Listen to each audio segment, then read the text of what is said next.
د ژغ قدرمنې دا ټیم زه ویلوړ یم په خمرنګ باندې په خمرنګ کې دغه څړ ته بیکګراوند که تاسو وینئ چې ډېر د دې کوچونه سلمان خېل چې کوم کلي دي هغه دلته اړولي دي په دغه ځای کې د دوی سره ټیکټر هغه کورونه چې څومره دي دلته تم شوي دي دغسې مخته چې نورې کومه علاقه ده په دغه کې هم ډېر بې شمېره ټیکټر ویلوړ وي او دغه کورونه چې کوم دي دولت دوی ټینټینه لګولي دي نو د سلمان خېل چې کوم دلته د کسون دي د کلي دي د دغه یو ژړی د مو سره ویلوړ دی هغه نه زه پوښتنه کوم نوم ورته وښایه نوم مې دوست محمد ده دوست محمد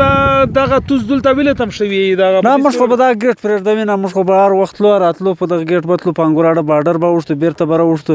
په منډې به کته پنجاب ته تلو په دوبۍ باندې به تللو افغانستان ته بس موږ ډېر غریب خلک یو روزګار کړي دا 15-14 ورځې کېږي سل کلي به یې انشاءالله 15-14 ورځې کېږي سر کړي څه درته وایي نه هم پرېږدي چې ورسې راته وایي چې ته ملک ته ورسې پلان وکړي ډینګه وکړي ملکانو باندې کړي پولیس هم نه پرېږدي فوجان هم نه پرېږدي فوجان فوجونه هم نه څوک کوره یې ټوټل څو کلي یې تقریبا سل کډې به یې انشاءالله سل کوره یې سل سل په موږ په دغه وجه چې دغسې خو نور دا بازار نه دی لاندې رغزي بازار یاره تقریبا یو سل څو کوره به دلته هم ولاړ نوم اختر محمد ده اختر محمد څو کوره یې 400 کوره یو نن چا میاس وتل د چا شل شپې چا شپاړه شپې چا اوله شپې موږ غریبان دلته پراته یو نم دورې پرېږدئ نم دورې پرېږدئ پوجانو ته ورسو وای تاسې ملکانو بند کړي وای دا ملکانو تاسې بند کړي یاستو موږ ته دا خبره کړې ده دا کوچیان به دورې ځي بیا به دورې نه ځي موږ خوارانو ته لار راکړي په روډ په غاړه مو خیمې ولاړې دي قسم د که دومره جای لرو تاسې د مخه د ایس اودسونه وو چا درته وایه دا خو لکه د توس خوندې ماندې دغه د میش خوندې ماندې دي که تکلیف خو ډېر زیاته دی سخت تکلیف ده راته څوک درته روغی لکه دلته خو د بزور ها نشته دی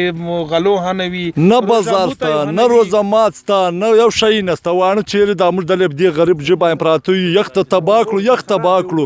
اوبه داسې سوي دي ګوره زر کوره پراته وي حاجي تر ژره مې نیولی تاسې به کوشش کوئ که نه موږ دلته بیا روډ بندوم که ګګیز دلته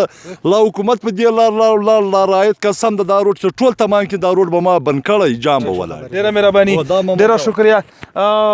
نوم ورته وښایه ته نوم محمد سلیمان خېل مخته شه ما یو استمه ورځ ده چې دلته ولاړ یو مریضان را جوړ دي ټکټر یې ایساره دي ټکټرو کې هوا ختمه سوله ډیزل را ختم سو پسې روپۍ یې ونسته له مجبوري چې ولاړ یو لار را باندې بنده د پورته م ونې ولاړې دي هر شی اوبه هر شی سره وچې سولې حکومت بند کړي نو په مخ پرېږدي نه په شا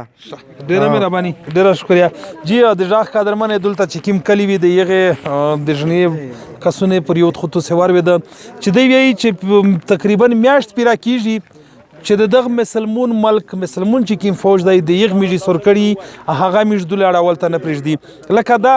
په دنیا کې څوک دا نومیر چې کوم دي دا چې کوچون چې کوم دي دا څوک نه سوروي خو یو پاکستان دی یو د پاکستان ادارې دي چې دغه خلک چې کوم دی بار بار زوروي بار بار تنګوي بار بار سوروي نو د سلمان خېل سره تعلق لرونکی د نیشنل ډیموکریټک موومنټ چې کوم د ویس کینډیډیټ و د چیرمن د ونه سب ډیویژن انور سلمان خېل هم د مسره ویلوړ دی نو د انور سلمان خېل نو همیش پښتنه وکي انوره دا خو د توس خلق دی د مسبر خدا ته مسلې نه وي تکلیفي نه وي په لیاره باندې چا درا نه ستړي ول دا وسه وشول چې وسینه پرېږدي بسم الله الرحمن الرحیم ډیره مننه چې تاسو رالی د دې مظلومانو غږ مو پورته کوی زه ډیر خوشاله سوم چې د میډیا کم سے کم که نور څوک نه یو کس خو دې ځای ته ځان راورساو زه غواړم دا چې ټولې سیاسي پارټیانې د میډیا خلک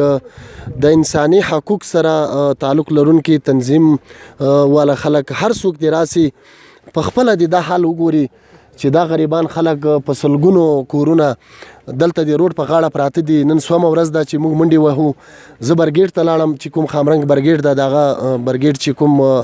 بي ام صاحب ده برګیډ میجر د هغه سره مې ملاقات وکړو د میجر محسن سره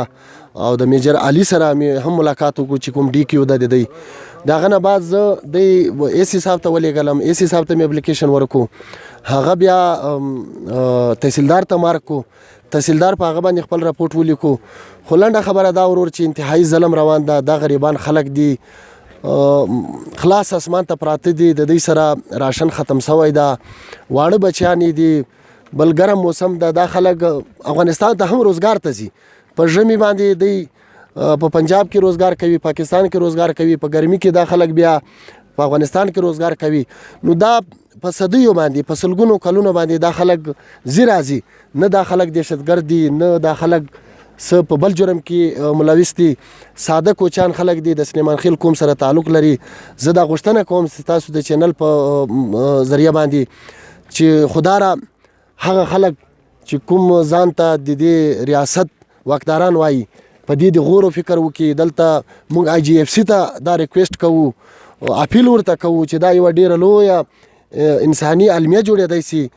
او دلته چې کوم سیول انتظامیه ادارې دي دوی ته دا اپیل کوو سیاسي پارټیانو ته کوو ټولو خلکو ته کوو چې په دې باندې څه دي چې اوس دوی په بارډر بندي کوم اسمان راڼګېږي که دا خلک په سلګونو کالونو زی راځي نو اوس یې ولې ایثار کړي دي ټیک ډیره مننه ډیره شکریه جی د ژغ قدرمنې خړ پړ پښتون دي دغه د میش د توس پښتون ورنه دي کپوس هدي پښتونه ککیز هدي پښتونه دغه بچون چې کیم دي دغه د میش سره دولت چې ویلور دي نو دغه ځوانون دغه مشرون دا پښتونه دي مطلب میش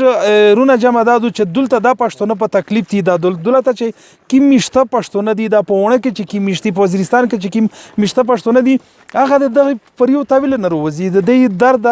ویل نه محسوسوي دا خو خړ پړ پښتونه دي کچیر دغه پښتونه ته تکلیف پی زه تکلیف محسوس نه کوم نو ظاهره خبره ده چې بیا موږ ته پښتين ویل نه دی په چار چې زه پښتين یم نو په وزیرستان باندې دغه خلک حق دی چې دغه سره مرسته وکړو دا ته پورته لار جوړه کو دا چې کیمزي تدریمي چې اغازي ته ورسوي اې کې وزیر ژغ نیوز خمران